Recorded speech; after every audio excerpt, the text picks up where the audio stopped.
Hello, this is Tomi from Greenrose Faire, and it's my turn to tell you a little story about my music history.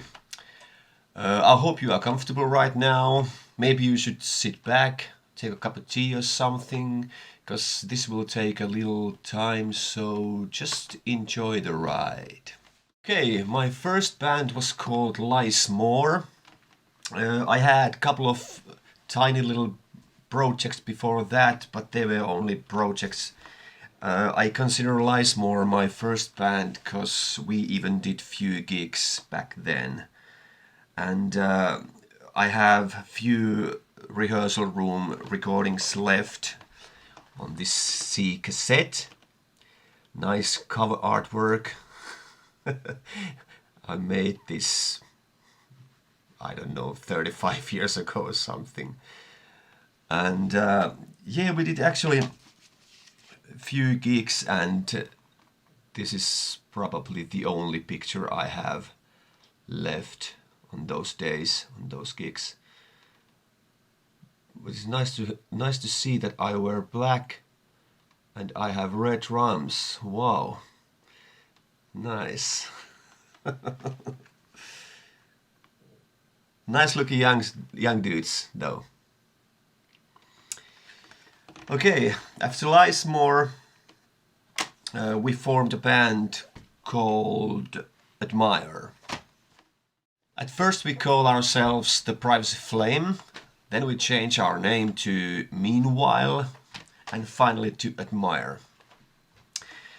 We were four lads, four kids who wanted to play hard rock. This is a picture of us. That's me over here, yeah, with the blonde hair. Nice. We formed this band in 1987, and actually Admire was the first band that even went to studio to record our music. We did 3 demo tapes, and which I have 2 of them here right now. And I have that third one somewhere. The first one, I don't know where it is right now, which is quite weird. But we did 3 demos and 12 songs together, and nice history on these cassettes. I did the cover artwork as well. Nice.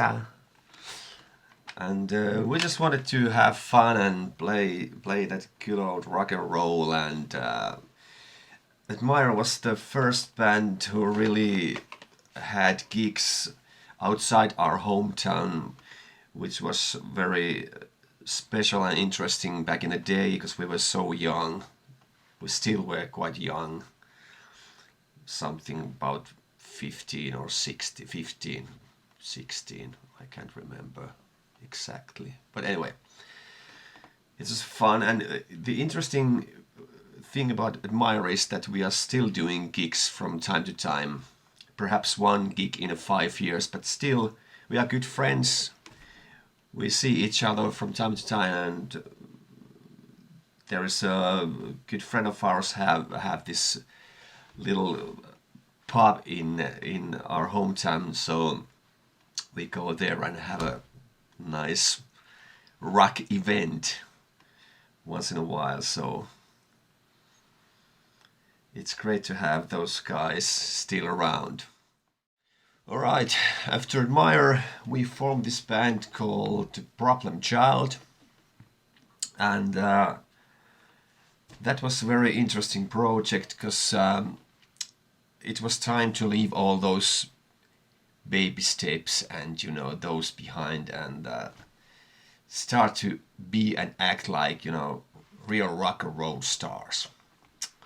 That was our main idea, and we played this rock and roll with real attitude, and it was us against the whole world, that kind of thing. And most of our gigs, they were quite riotic, and those people who saw us, they really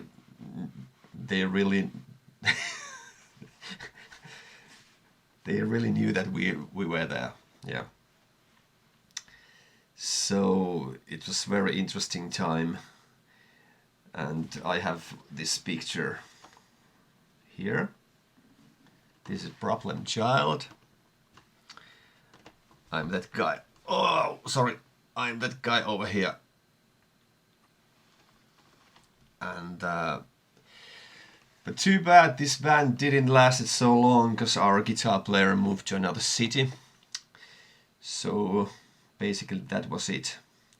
We never went to studio to record our music. I have only few no, not demo tapes, rehearsal room tapes left, and there you can see and hear the attitude that we had. It's, you know, punch in the face type of thing. There's no more Mr. Nice Guys anymore. Yeah, great band. Well, after Problem Child, it was time for another band. This time it was called Killing Spree. Killing Spree started where Problem Child ended. We grabbed one of our friend with us, so there we were, 4 guys and full band, functional band again.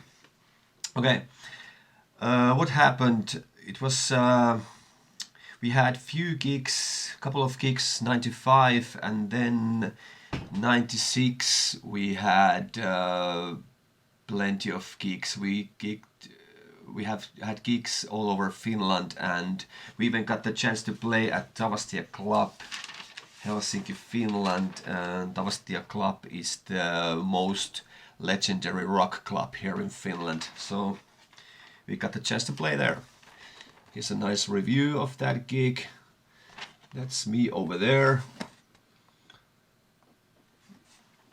Yeah, it was very fun and very special time with these guys. I really enjoyed playing with these guys, and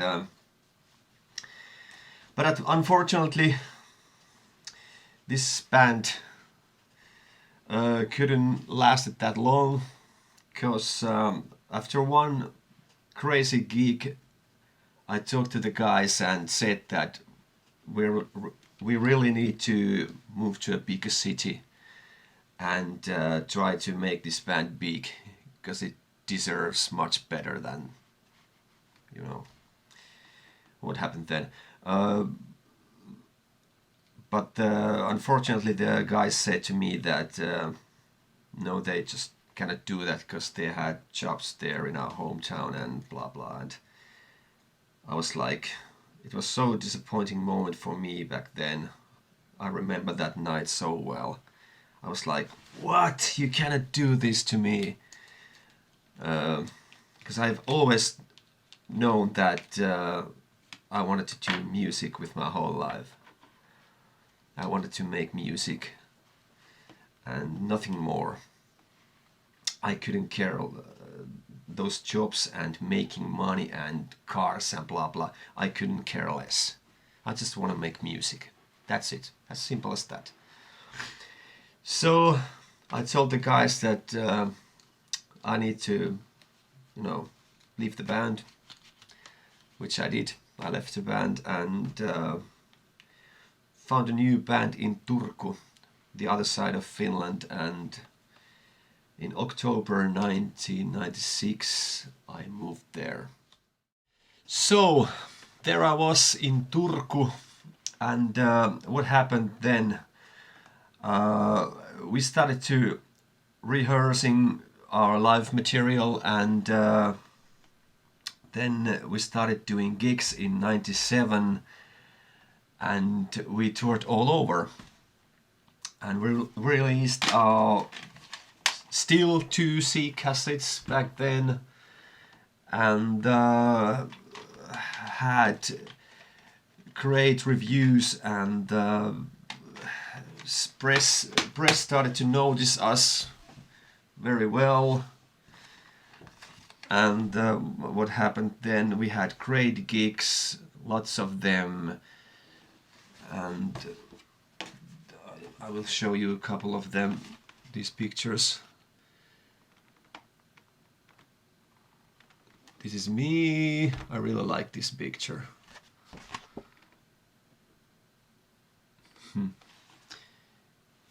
Yeah, well, we had, as I said, lots of nice gigs. Then '98 we released this CD EP, finally CD, ta-da! And Michael Monroe, the lead singer of Hanoi Rocks, really dug this CD. And he wanted to do a few gigs with us, and so we did. That's a picture of him and us on the stage. It was a lot of fun. One of my biggest heroes, you know. 1999 we released another, actually we did this CD, only a few songs, but we never released this. We made this only for promotional use. I can't remember why, but that's what happened. So with Crystal Ecstasy we had lots of great gigs and press and reviews all over the world and interviews all over the world and blah blah. You can even find some clips on TV appearances, whatever. But what happened was, it seemed that everything was okay, but it wasn't. We are still friends, but back then we just couldn't get along for some reason. I don't know why. I just can't. I just don't know why. But we just couldn't get along. So what happened? It was 1999, yeah, when we just split up, and that's it. 3 years of fun and laughter, and that's it. So, back to square one. Me and our bass player, we thought that we should find another band, and which we did. We found another band in Tampere, and late '99 I moved to Tampere, and I've been here ever since. So it was a new millennium, and we formed this band called Destination X, and we practiced a lot, and in February 2000 we released our first single, Must Go Faster, and everything was okay, like what, 5 minutes or something, and then something happened.